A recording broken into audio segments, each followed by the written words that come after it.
Good morning আর নমস্কার সবাইকে। আমি পৌশালী পৌষ সানশাইনের আবারও নতুন একটা ব্লগে আপনাদের সবাইকে জানাই অনেক স্বাগত। আশা করি আপনারা যে যেখান থেকেই আমার ভিডিওটি দেখছেন সবাই খুব ভালো আছেন আর সুস্থ আছেন। ভিডিও শুরুতেই আপনাদের সবাইকে জানাতে চাই মেরি ক্রিসমাস, বড়দিনের অনেক অনেক শুভেচ্ছা। আজকের দিনটা আপনাদের অনেক ভালোভাবে কাটুক। আর আজকের দিনে আপনাদের কার কী প্ল্যান অবশ্যই আমাকে কমেন্ট করে জানাতে পারেন। আমার সেরকম কিছু প্ল্যান নেই, বাড়িতেই থাকবো আর সন্ধেবেলায় একটু ভালো মন্দ রান্না করে খাবো। আর সেই ভিডিও কিন্তু আপনাদের সাথে পরে একটা কোনো দিন শেয়ার করব। তাহলে চলুন আজকের ভিডিওটা এখন থেকেই শুরু করা যাক। এখন বাজে সকালবেলা প্রায় 8টা মতো। আমরা সবাই একসাথে আজকে ঘুম থেকে উঠে পড়েছি। উঠেই কিন্তু আগে দরজা জানালা খুলে দিয়েছি আর মেয়ের বালিশগুলো রোদে দিয়ে দিলাম। আর এখানটায় আমি এখন চুলটা ছেড়ে আপনাদেরকে দেখাচ্ছিলাম আমার মাথা থেকে এখন কতটা চুল ঝরছে। এমনিতেই ওই বাড়িতে বানানো হার্বাল অয়েলটা ব্যবহার করার ফলে কিন্তু আমার চুল পড়া অনেকটাই কমেছে। তার উপরন্তু আমি রাত্রেবেলা ওই বিনুনি করে ঘুমোই না, সেই কারণে কিন্তু চুল পড়া অনেকটাই কমে গিয়েছে। বিনুনি করলে কি হয়, চুলটা না এমনি এমনি কার্লি হয়ে যায়, সেটা ছেড়ে রাখতেই মাঝে মধ্যে বেশ ভালো লাগে। তবে আমি আবার চুল ছেড়ে ঘরের কাজকর্ম একদমই করতে পারি না। এই একটুখানি শখ করে ছেড়ে রেখেছি সকালের দিকে, যেহেতু সকালে খুব একটা ভারী কাজকর্ম নেই। আবার একটু পরে মন করলে চুলটা একদম ওপর দিকে তুলে দেবো। আর এখানটায় কিন্তু সকালবেলা মেয়ের জন্য একটুখানি আলমন্ড ছাড়িয়ে নিলাম আর একটু গরম জল বসিয়ে দিচ্ছি। শীতের সময় সকাল সকাল না ঠান্ডা জল খেতে একদমই ভালো লাগে না। আজকে 3 জন আছি তো তাই গরম জলটা করেছি। আবার মাঝে মধ্যে আমার এতটাই আলসেমি লাগে, আমি একা খেলে ঠান্ডা জলই খেয়ে নিই। তো এখানটায় না একটু বেশি করে জল গরম করে নিয়েছি, তার মধ্যে যে যার পরিমাণ মতো জল মিশিয়ে দিচ্ছি। আমার মেয়ে আবার একদম ঈষদুষ্ণ গরম জলটা খায়, আবার আমি না একটুখানি গরম জল খেতে পছন্দ করি। এখন আর বসে খাওয়ার সময় নেই বলে দাঁড়িয়ে একদম জলটা খেয়ে নিলাম। তারপরে এখন কাজে লেগে পড়েছি। আজকে যেহেতু ওর বাবা বাড়িতে রয়েছে, দুপুরবেলা রয়েছে ওর ডিউটি, সেই কারণে একদমই সকালবেলা সময় নষ্ট করা যাবে না। ঝটপট কাজটা সেরে নিতে হবে, তারপরে ওইদিকে রান্নার কাজে হাত লাগাতে হবে। আজকে যেহেতু সকালবেলা বারান্দাটা আমি প্রথম ঝাড়ু দিচ্ছি, তাই একদম টেনে পুরোটা বারান্দা ঝাড়ু দিয়ে নিলাম।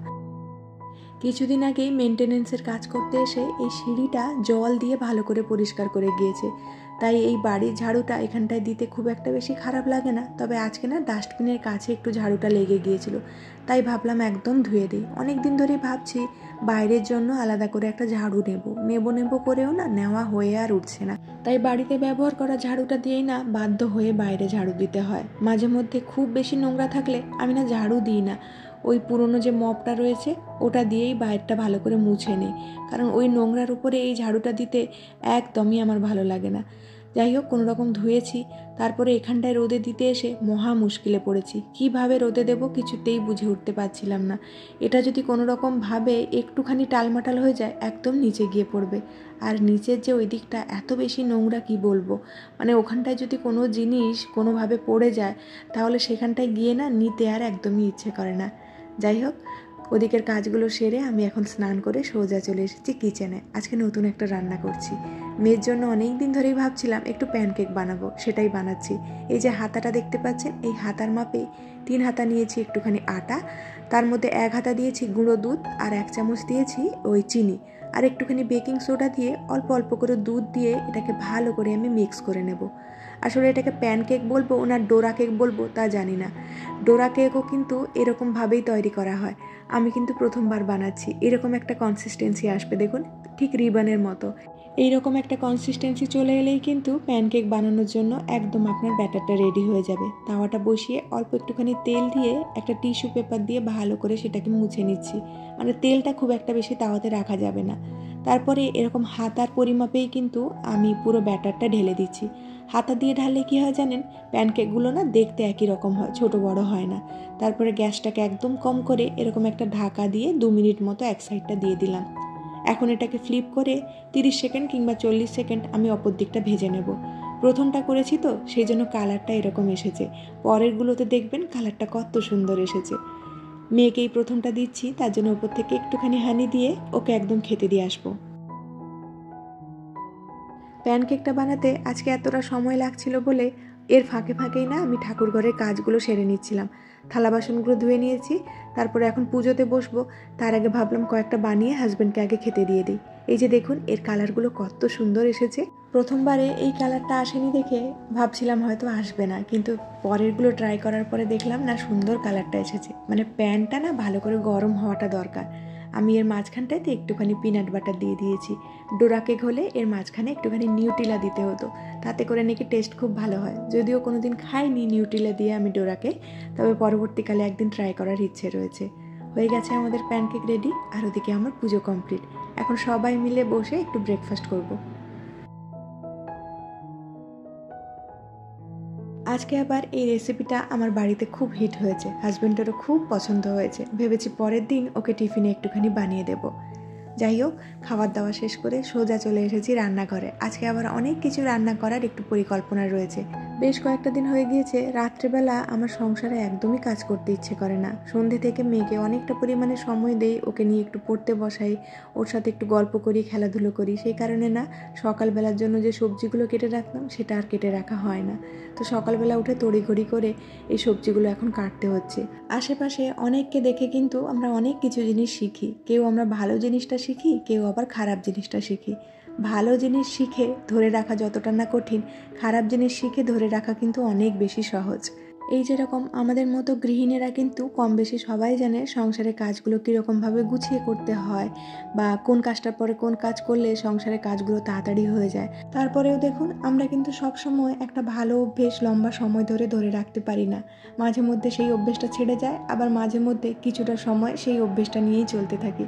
মানুষের মন মানেই কিন্তু আমাদের মন আমাদেরকে বেশিরভাগ সময় খারাপের দিকেই টানবে। তবে মনের কথায় বেশি পাত্তা দিলে চলবে না। নিজেদেরকে প্রতিনিয়ত ইমপ্রুভ করার চেষ্টা আমাদেরকে করতে হবে। আমাদের মন যদি আমাদের অভ্যেসটা ছাড়িয়েও দেয়, আমাদেরকে মনে করে কিন্তু সেই ভালো অভ্যেসে ফিরে আসার চেষ্টাটা প্রতিনিয়ত চালিয়ে যেতে হবে। এরকম চলতে থাকলে দেখবেন আপনার মন কিন্তু একসময় আপনার ভালো অভ্যেসটাতেই সায় দিতে শিখে গিয়েছে। যাই হোক, কথা বলতে বলতে এদিকে আমার অনেক কটা কাজ হয়ে গিয়েছে। সবজিগুলোও কেটে নিয়েছি, তার সাথে ডালটা সেদ্ধ করে একদম ছুঁকে নিচ্ছি।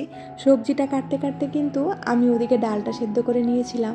আর আমি না দুপুরবেলা যখনই রান্নাঘরে ঢুকি তখন কিন্তু একদমই সময় নষ্ট করি না। মানে আমার কন্টিনিউ হাত চলতে থাকে, যেহেতু দুপুরবেলাতেই আজকাল করে একদম বিকেলবেলা বলুন বা রাত্রিবেলা রান্নাগুলো সেরে রাখি, সেই জন্য মোটামুটি হাতে 2 ঘন্টা সময় থাকে।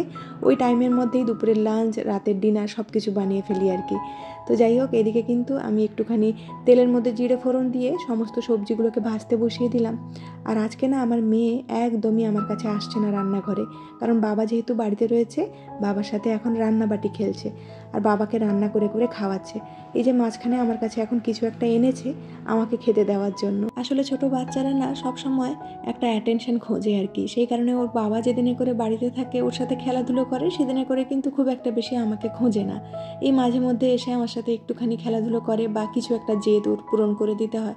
আর এই তো এদিকে কিন্তু কথা বলতে বলতে আমার ফুলকপিগুলো গ্রেট করা হয়ে গিয়েছে। যেটা দিয়ে পেঁয়াজ চাচা হয় না, সেটা দিয়েও কিন্তু ফুলকপি ভালো করে গ্রেট করা যায়। তবে আজকে আমি এটা দিয়ে করে দেখলাম, খুব ভালো হয়েছে। একদমই কোনো রকম সমস্যা হয়নি, খুব স্মুথভাবে হয়ে গিয়েছিল। আর ওটাতে এখন আমি একটুখানি লবণ মেখে রেখে দিয়েছি যাতে জলটা বেরিয়ে যায়। আর এদিকে কিন্তু আমার ভাজাটাও কমপ্লিট হয়ে গিয়েছে। এখন ফুলকপিগুলোকে না হাতের সাহায্যে এরকমভাবে ভালো করে চেপে চেপে নেব। আপনি যদি একটা মসলিন ক্লথের মধ্যে ফুলকপিটাকে দিয়ে জলটা বের করেন তাহলে কিন্তু আরও শুকনো হয়ে যায়। তবে আমার কাছে এই মুহূর্তে কোনো পরিষ্কার কাপড় ছিল না, সেই কারণে হাত দিয়ে ভালো করে চেপে চেপে তার জুসগুলো বের করে নিয়েছি। আর এর মধ্যে একটু পনির দিয়ে দিচ্ছি। আপনারা চাইলে কিন্তু পনিরটাকে স্কিপ করতে পারেন একদম, তবে আমার খুব ভালো লাগে ফুলকপির সাথে পনিরের কম্বিনেশনটা, সেই কারণে দিলাম। আর প্রোটিনটাও খাওয়া হয়ে যাবে। আর এর মধ্যে একটু চিজও দিয়ে দিচ্ছি। চিজটার ফলে কিন্তু একটা খুব ভালো স্মেল আসে আর খেতেও অনেক ভালো হয়ে যায়। আর এখন একটুখানি কাঁচা লঙ্কা দিয়ে দিচ্ছি। যদিও আমার মেয়ে খাবে, তা সত্ত্বেও কাঁচা লঙ্কাটা দিলাম, কারণ ওর বাবা বলছে কাঁচা লঙ্কা না হলে নাকি এই পরোটাটা খেতে ভালো লাগবে না। আর এর মধ্যে একটুখানি আদা গ্রেট করে দিয়ে দিচ্ছি। মেয়ে যখন খাবে এই কাঁচা লঙ্কাগুলো আমি বের করে দেবো ভেবেছি। আর গুঁড়ো মশলার মধ্যে একটুখানি ধনে গুঁড়ো, জিরে গুঁড়ো আর একটুখানি চাট মশলা দিলাম। ভালো করে সবগুলো একবারে মিক্স করে সাইডে রেখে দিলাম। আর আটাটাও কিন্তু এদিকে মাখা হয়ে গিয়েছে। আজকে না একটু বেশি করেই পরোটা করছি, কারণ পাশের বাড়ির যে আন্টি রয়েছেন উনি এখন একা রয়েছেন কয়েকটা দিন। সেই কারণে কয়েকটা দিন ভাবছি রাতের ডিনারটা আন্টিকে দিয়ে আসবো। আর এই তো এদিকে কিন্তু এই কড়াইয়ের মধ্যে একটুখানি বেগুনি ভেজে নিচ্ছি। ওই ভাজাটা করার পরে কড়াটা যে ধোবো সেইটুকু সময় আমার হাতে ছিল না, ওই জন্য এরকম কালো কড়ার মধ্যেই আমি বেগুনিগুলো ভেজে নিচ্ছি। আর এখন আমি পরোটাটা বানানোর জন্য লেচি কেটে নিয়েছি, আর এর মধ্যে না একদম ভরে ভরে স্টাফিংটা দিয়েছি। এর আগেও হয়তো আপনাদের সাথে টিপসটা শেয়ার করেছিলাম, তবে এখনও একবার করে দিই। স্টাফিংটা ভরার পরে যেই মুখটা আমরা বন্ধ করি, সেই মুখটা না সবসময় নিচের দিকে রাখার চেষ্টা করবেন পরোটাটা বেলার সময়। আর পরোটাটা খুব হালকা হাতে বেলবেন, তাহলে দেখবেন স্টাফিং একদমই বেরিয়ে আসে না। আর ওপরের দিকে করে যদি আপনারা বেলেন তাহলে কিন্তু স্টাফিংটা একদম ফেটে যাওয়ার চান্স থাকে। আর এই তো এদিকে কিন্তু আমি কয়েকটা রুটিও বানিয়ে নিয়েছিলাম। আর আজকাল করে না আমি আগুনের মধ্যে রুটিটা সেঁকছি না, তাওয়ার মধ্যেই আমি রুটিটাকে যতটা পারি ফুলিয়ে নেওয়ার চেষ্টা করি। যদিও এটা আমি আগে জানতাম, তবে আমার বোন আমাকে আজকাল খুব পরিমাণে মানা করছে, যেহেতু আমার মেয়ে রুটি খায় আজকাল, সেই কারণে তাওয়ার মধ্যেই রুটিটা যতটা পারি ফুলিয়ে নেওয়ার চেষ্টা করি। আর এই তো একে একে করে এখন আমি পরোটাগুলোকে ভেজে নিচ্ছি। আর এদিকে কিন্তু একটু ছোলা সেদ্ধও করে নিয়েছি, যেহেতু হাজব্যান্ডকে একদম দুবেলার খাবার দেবো, একদম বিকেলের টিফিন আর রাতের ডিনার। তো টিফিনে একটু মুড়ি আর ছোলা সেদ্ধ দিয়ে দেবো, আর রাতে একদম পরোটাগুলো দিয়ে দেবো। এই পরোটাগুলো কিন্তু খেতে সত্যিই খুব ভালো হয়েছিল। এখন তো গরম গরম ছিল, এখন হয়তো খেলে আরও বেশি ভালো লাগতো, তবে আমরা কেউ গরম আর খেতে পারিনি, একদম রাত্রেবেলা ডিনার করেছি। মেয়েকে এই পরোটাগুলো বিকেলবেলাও দিয়েছিলাম, ও খুব পছন্দ করেছে খেতে। আর এই তো হাজব্যান্ডেরও কিন্তু আমি টিফিনটা প্যাক করে দিয়েছি, একদম ঠান্ডা করে টিফিন বক্সের মধ্যে ভরে দিলাম। আর এখানটায় কিন্তু এই তেলের শিশিটা একটুখানি ধুয়ে নিচ্ছি। অনেক দিন ধরে না এই কাঁচের বোতলের মধ্যে তেল রাখা হচ্ছিল না, তো সেই কারণে একটুখানি নোংরা হয়ে গিয়েছিল। তো ভাবলাম আজকে একদম উপর থেকে ভালো করে পরিষ্কার করে নিই। তেলটা যখন শেষ হয়ে যাবে তখন আমি আবার ভেতরটা ভালো করে ক্লিন করে নেব। আফরোজা খাতুন আইডি থেকে দিদিভাই কমেন্ট করেছে, তোমার ভিডিওর অপেক্ষায় থাকি, তোমার কথাগুলো শুনতে ভালো লাগে। সত্যিই সংসার ধর্ম আসল ধর্ম, যদি ঠিকমতো সংসার করতে না পারলাম তাহলে আর কি করলাম। হ্যাঁ গো, আমিও এটাতে বিশ্বাস করি। আজকাল না মানুষের মধ্যে সংসার করার প্রবণতার থেকে সংসার ভাঙার প্রবণতাটা না অনেক বেশি বেড়ে গিয়েছে। যাই হোক, ঈশ্বরের কাছে প্রার্থনা করব প্রত্যেকটা মেয়ে যেন অনেক ভালো সাংসারিক জীবন পায় আর অনেক মন দিয়ে সংসার করে। আর মিনা সোনা সংসার আইডি থেকে দিদিভাই কমেন্ট করেছে, সোনামাকে অনেক ভালোবাসা। থ্যাংক ইউ দিদিভাই আমার মেয়েকে এত ভালোবাসা দেওয়ার জন্য। সুস্মিতা কমেন্ট করেছে, তোমার মেয়ে বেশ ভালোই শাঁখ বাজালো, সব মিলিয়ে ভিডিওটা খুব ভালো লাগলো। অনেক ধন্যবাদ তোমাকে সুস্মিতা।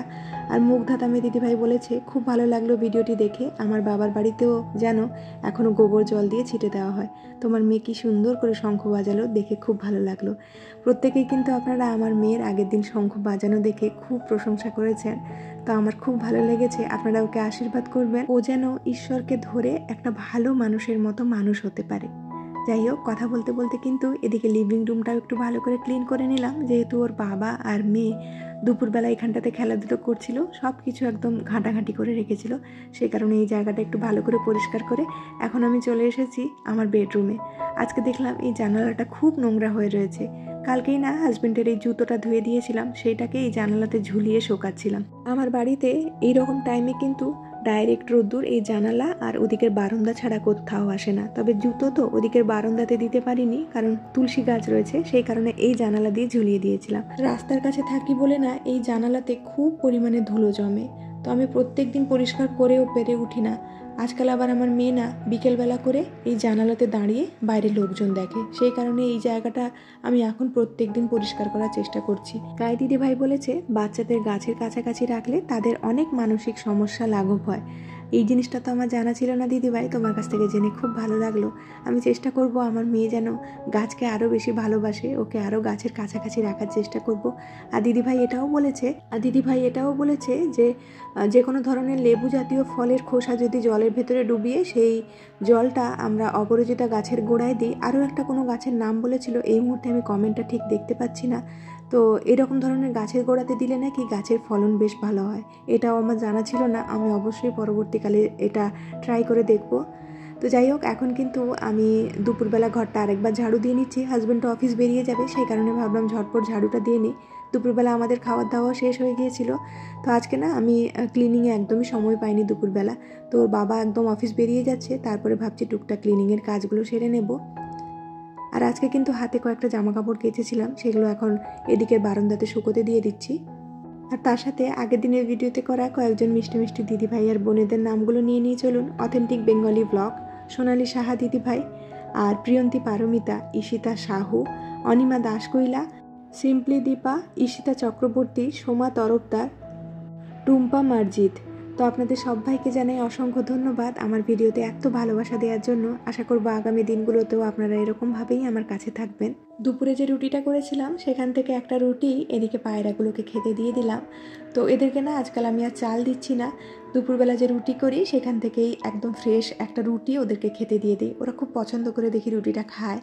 আর এখন কিন্তু মেয়েরও ঘুমের সময় হয়নি, তাই ভাবলাম এদিকের কয়েকটা ক্লিনিংয়ের কাজ সেরে নেই।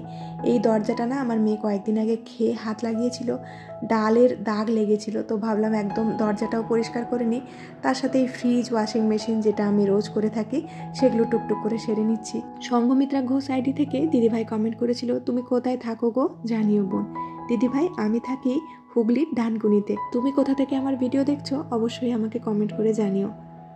রিঙ্কু দাস আইডি থেকে দিদিভাই কমেন্ট করেছে, তুমি খুব সুন্দর বাড়িকে গুছিয়ে রাখো, তোমার ভিডিও দেখতে খুব খুব ভালো লাগে। দিদিভাই তোমাকে জানাতে চাই অসংখ্য ধন্যবাদ। আসলে এটা আমার ভাড়া বাড়ি, যতটা সম্ভব নিজের মতো করে এটাকে গুছিয়ে রাখার চেষ্টা করি। তো যাই হোক, তোমাদের কাছে যেই জিনিসটা ভালো লেগেছে সেটা শুনে আমি খুব খুশি হলাম। এরকমভাবেই আমার কাছে থেকেও আগামী দিনগুলোতে আমাকে অনেক ভালোবাসা দিও। ওয়াশিং মেশিনের ভেতরে না যেটাতে করে সার্ফ দেওয়া হয় ওটা অনেক দিন ধরেই না নোংরা হয়ে পড়েছিল, করব বলে আর করা হয়ে ওঠেনি। আসলে এই ছোটোখাটো কাজগুলো না মাঝে মধ্যে মাথা থেকে বেরিয়ে যায়। এগুলো তো খাতা কলমে কোথাও লিখে রাখি না, সে কারণে ভুলেও যাই। তো আজকে একদম মনে পড়েছে, সঙ্গে সঙ্গে করে ফেললাম। তাহলে আজকের মতো কিন্তু ভিডিওটা এখানেই শেষ করছি। খুব শিগগিরই দেখা হচ্ছে নেক্সট আরেকটি ব্লগে। ততক্ষণের জন্য সবাই খুব ভালো থাকবেন, সবাইকে খুব ভালো রাখবেন আর নিজের যত্ন রাখবেন। আজকের এই ভিডিওটা কেমন লাগলো অবশ্যই জানাতে ভুলবেন না। টাটা।